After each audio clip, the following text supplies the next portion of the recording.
Disabled Diva, along with Ziva the Diva, and we are here today to give you tips on how to stay chronically cool during this long, hot summer. So recently I've launched a new website, the Disabled Divas, which is a place for other chronically ill women in different stages of their life to come and share their story. Our newest diva, Alicia, has asked a question of our readers this week, and that is, how do you stay cool? She's recently noticed that heat triggers flares for her, and that's not a good thing considering that she lives in Phoenix, Arizona. So Ziva and I today are going to not only help Alicia stay cool, we're going to help you stay cool this summer too. So, tip number 1, stay hydrated. You need to drink lots of water. I'm not talking about a sip now and then. You're sweating, it's hot out, you need to drink a lot more water, and you need to be consciously thinking about it. Set aside so many bottles a day or glasses a day and say, okay, I'm going to finish every single one of those. Now, y'all know I love my coffee, but coffee does not hydrate me. In fact, it dehydrates me. So I still allow myself the coffee, but I follow it with 1 or 2 glasses of water. So I can still have it, just gotta be careful. Now when I'm out, I want to make sure I have cold water with me all the time. I don't know about you, but I'm not a fan of drinking hot water unless it's, hot coffee or tea, which again is not going to hydrate me.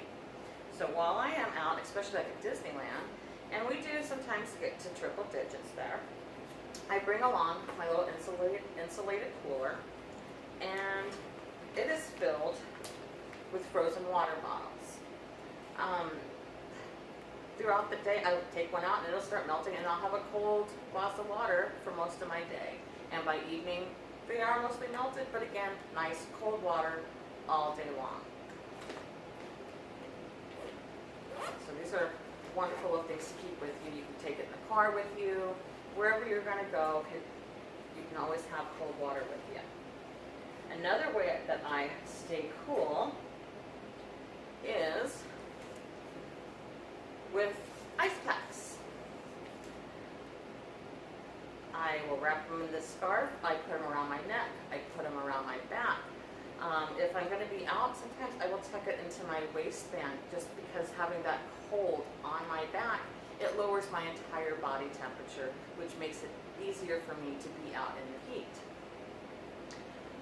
Other things you can use are neck cooling wraps. There are also other ice packs, which you'll see down in the links below, that have their own little strap things too, where you can strap it to your arm, to your leg, whatever. These are great for cooling your body down. And again, when I'm out, I store them in my little thing with the frozen bottles, so I always have them with me. Another thing you can use are those instant cool packs.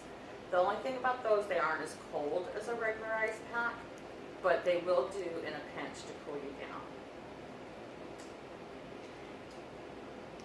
Something else I carry everywhere is a little portable mini fan. And yep, feel that breeze. I know it looks silly, but it helps. And you will love having that with you. So that's another thing, another way that I stay cool. Something else you can do if you find yourself feeling overheated and you're at home, take a cool shower or a cool bath to bring your body temperature down.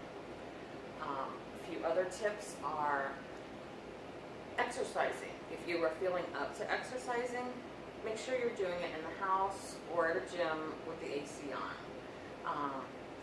You don't want to be out in the sun exerting yourself even more. If you really, really, really want to exercise outside, try to do it in a pool. And again, just because you're in water, it doesn't mean you're being hydrated. You still need to drink a lot of water. One last tip for staying cool and keeping your body from overheating is that try to limit your time spent out in the heat. I try to limit how often I am outside between 11 and 3, because those are the hottest hours of the day and those are the hardest on me.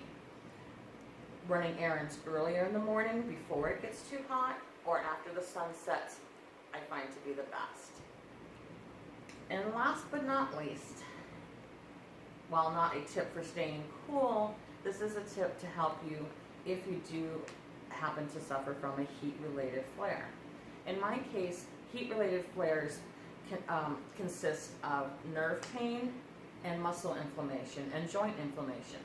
And I combat it in two ways. The first is with my ice packs, because that also that helps with the swelling and it also brings down the pain.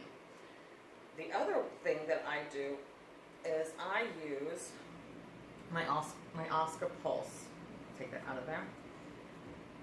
So I alternate ice and my Oscar on the areas where I'm having nerve pain or I'm having the swelling of the muscles or joints. And between the two, my flares have not been nearly as bad as they were in the past.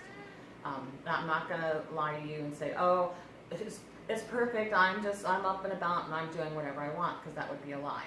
No, I am getting knocked down from these flares from the weather, but not for as long as I used to. Heat-related flares used to last, well, pretty much all summer for me. And I've been really fortunate that in the past month, I've only been down 1 or 2 days per week.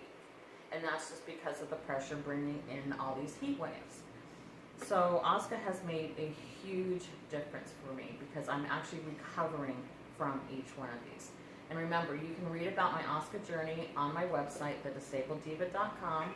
And if you're ready to start your own Oscar journey, make sure you use promo code DIVA, D-I-V-A, and that'll save you $55. Well, that's it, friends. Stay cool.